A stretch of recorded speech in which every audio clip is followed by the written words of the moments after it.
Alright guys, welcome to your 24th tutorial, and in this video I'm going to show you guys how to use multiple animations, and I'm going to make it really simple for you guys and show you guys how to achieve some amazing effects using just CSS3, no JavaScript, no PHP, none of that crap. So the first thing I want to do is actually clear both of these things out. The hover box, which is going to happen whenever we roll over our box, and also might as well get rid of this whole thing except block.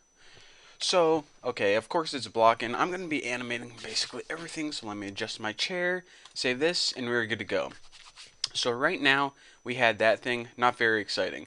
So the very first thing I want to do is, since we're going to be rotating this, I want to set the margin to 150. I think it was 50 before. So I'm just going to put margin 150 pixels auto. That's going to center in the screen and move it down 150. And I also want to change the color of the text. I think it was black before. And there we go, that's good right there.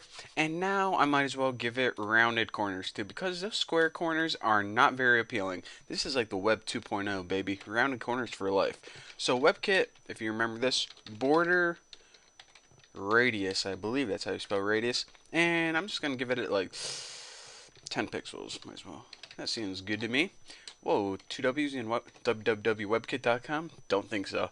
Alright, so the very first thing we want to do is we want to set all the original properties. Now the first property that I'm going to be animating is opacity. And I'm just going to set this to 0.6. Now you don't use like any 0.6 pixels or anything, it's just 0.6. So that's going to make it like kind of transparent. Now I want to set the background color. We'll just give it something simple like red, and we'll be animating it into a nice blue color. So that I want something, not like blue and green, because that's kind of close in color. Now I'm going to set the original width. Now the width, I'm just going to go ahead and set this as something small like 120 pixels, and we'll go ahead and we'll grow that later, as well as the height. So the height is going to be 75. So this is pretty much an average sized button of 120 by 75 pixels. And if we go ahead and look at it right now, we can see that, okay, that's our button. When you roll over it, nothing happens. Rounded corners, white text, yada yada yada, all that good stuff. So now what I want to do is I want to set the animation on all the things we're going to animate. So remember, whenever we're working with animations, we write WebKit. I need to shut up while I type this transition. Hopefully I spelled that wrong. Oh man, I crack myself up sometimes. Okay, now the first thing we're going to animate is in here. I'm just going to go ahead and write all the properties of the things we're going to change. We're going to change WebKit, transform like before, and we need to write the time of each animation individually.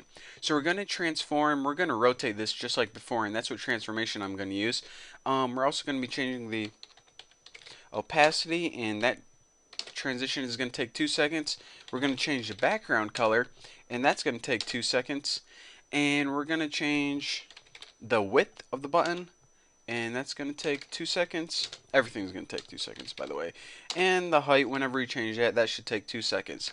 Now, with that being said, let me make sure I got all my commas in the right place before I fudge this up.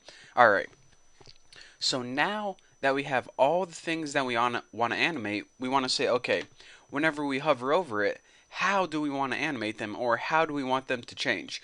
Well, if we just use a little copy and paste technique, we can save ourselves some time. Oh, I just got like a dry hairball in my throat. Alright, so the first thing we want to do is we want to transform this piece. Now, the transformation we want to do, and you don't have to do yours exactly as mine. You can, mess it up a little bit. But I'm just going to rotate mine 360 degrees, and this is going to spin it in a full circle. Now, the next thing we animated is opacity. So if you copy this and paste it, the original value was 0.6, and I just want to change this. We'll just give it a simple opacity 1, which I believe is the default. And now we want to change, what was next? The background. So we'll give it a background of, let me use a cool color that I know of. We'll give it a hexadecimal value 1 EC 7 E6. Don't even ask me how I know that, but I do. And the width, we need to make it wider. So for width, we'll give it something like 450. That should show up nice on my screen recorder. A lot bigger. And for the height, we'll just make it slightly larger. We'll give it like a value of 110 pixels, and I forgot to put pixels up here. Let me just make sure. Pixels, pixels, red. Okay, everything looks good to go right now. So remember, whenever you work with your transition or animation, make sure you go through and you have all these things that you changed. So whenever you click it, you should have one highlighted on top and bottom. See width, top and bottom, height, top and bottom. You see what I'm saying? So without further ado, let's go ahead and refresh this and hover over it and see what we get. How awesome is that? So let me go ahead and talk to you guys about all the things I animated. First of all, it's rotating. We can clearly see that. The opacity is changing, although that may be a little hard to tell. So let's concentrate on the background, the width, and the height. Now whenever we roll over this, you can see the background obviously changes. Now look at the width and the height of the button right now. The height doesn't change that much, so it may be kind of subtle, but the width definitely changes. So all of those things, I assure you, are indeed animating. So that is the beauty of CSS3 and how you can make awesome button effects. And if you look at this, check it out. Before, we would need to have some JavaScript code in there and a bunch of functions and another scripting language, and it got to be a whole mess. But how amazingly simple is this, where you can just say, okay, this is what I want to start at, this is what I want to end at, and I'm just telling you how long to animate it right there. It is so easy, even a caveman could do it. So with that being said, that is how you animate very simple animations that you can actually make very awesome looking animations when you combine them using CSS3.